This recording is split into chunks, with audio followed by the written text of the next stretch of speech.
নমস্কার বন্ধুরা, আমার কাব্যমহল চ্যানেলে আপনাদের সবাইকে স্বাগত। আজকে আমি আমার অঙ্গনওয়াড়ি কেন্দ্রের ছোট ছোট শিশুদের নিয়ে ব্রতচারী নৃত্য পরিবেশন করলাম। প্লিজ বন্ধুরা, আপনারা স্কিপ না করে সম্পূর্ণ ভিডিওটি দেখুন, আর ভালো লাগলে অবশ্যই লাইক, শেয়ার, কমেন্ট করে এবং আমার চ্যানেলটিকে সাবস্ক্রাইব করে আমার পাশে থাকবেন।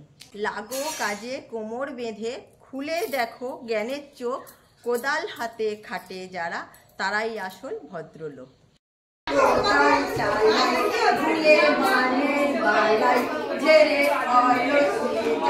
হবে শরীর ঝালাই, যত ব্যাধির বালাই বলবে পালাই পালাই, যত ব্যাধির বালাই বলবে পালাই পালাই, পেটে খিদে জ্বালা খাবো পিলার মালাই, পেটে খিদে জ্বালা খাবো পিলার মালাই, পেটে খিদে জ্বালা খাবো পিলার মালাই, পেটে খিদে জ্বালা খাবো পিলার মালাই, চল কোদাল চালাই ভুলে মানের বালাই, ঝেড়ে অলস মেজাজ হবে শরীর ঝালাই, যত ব্যাধির বালাই বলবে পালাই পালাই, যত ব্যাধির বালাই বলবে পালাই পালাই, পেটে খিদে জ্বালা খাবো ক্ষীরার মালাই, পেটে খিদে জ্বালা খাবো ক্ষীরার মালাই, পেটে খিদে জ্বালা খাবো ক্ষীরার মালাই।